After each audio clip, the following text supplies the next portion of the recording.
결론부터 빨리 말합니다. 왜냐하면 우린 바쁘니까. 오늘의 주제는 원칙 없는 K-방역입니다. 며칠 전 문재인 대통령이 방역과 일상의 조화를 얘기했습니다. 10월부터 위드 코로나를 한다는 거죠. 물론 방향은 맞습니다. 코로나 종식과 집단 면역은 불가능하기 때문입니다. 여기에 자영업자들의 고통도 끝내야 하고요. 문제는 대통령이 말 한마디를 툭 던지면 곧바로 아무 대책 없이 시행이 된다는 겁니다. 얼마 전 얘기했던 짧고 굵은 방역은 도대체 어디 간 걸까요? 뉴스뻥이 본질을 파헤칩니다. 코로나 상황이 진정되어 나가면 방역과 일상을 조화시킬 수 있는 새로운 방역 체계로의 점진적인 전환을 모색할 수 있을 것입니다. 백신 접종률이 높아지는 대로 백신 접종 완료자들에 대한 인원 제한을 완화하는 등 앞으로 점점 더 영업 정상화의 길로 나아갈 수 있도록 최선을 다하겠습니다. 우리가 백신 접종에서도 앞서가는 나라가 되는 것이 얼마 남지 않았습니다. 이거 뻥입니다. OECD 38개국 중 한국은 백신 꼴찌였습니다. 한 달 전 접종 완료율이 15%였는데 며칠 전 30.7%로 올랐습니다. 대통령이 말한 백신에 앞선 나라가 뭔지는 모르겠습니다. 하지만 백신이 모자라 모더나의 특사단까지 파견해놓고 무슨 근거로 앞서간다는 건지 궁금합니다.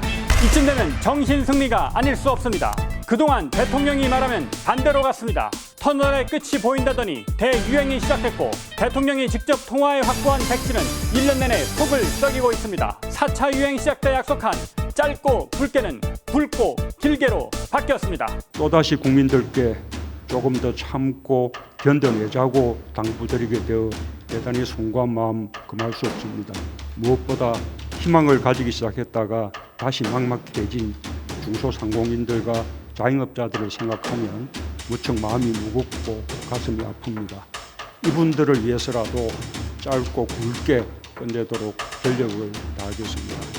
우리가 알고 있는 방법, K-방역의 장점을 극대화하는 것이 가장 효과적 대응입니다. 대통령이 자랑하는 K-방역은 역학조사 철저히 하고 거리두기 빡세게 하는 겁니다.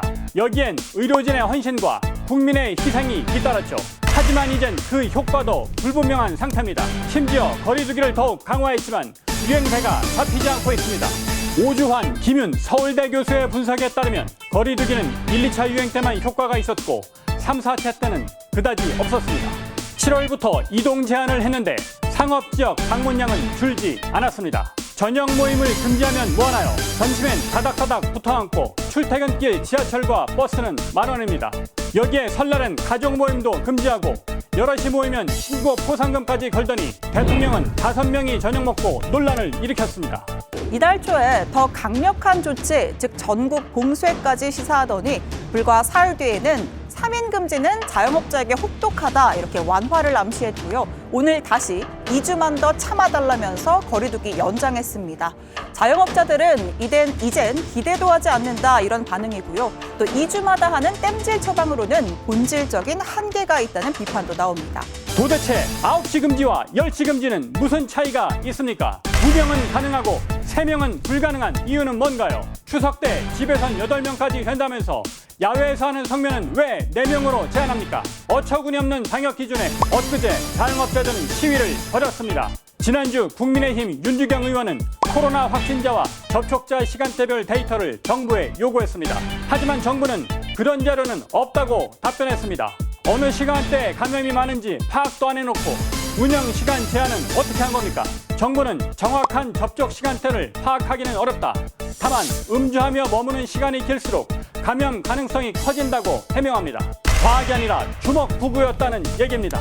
어제 질의에서도요, 이 위드 코로나의 적용 시기가 고령 90% 이상, 성인 80% 이상의 백신 접종일 때 적용할 수 있다는 얘기가 나왔습니다. 청장님, 이 접종 80%, 90%의 기준은 무엇이고 이 접종 기준이라면 언제쯤으로 우리가 예상하면 될까요?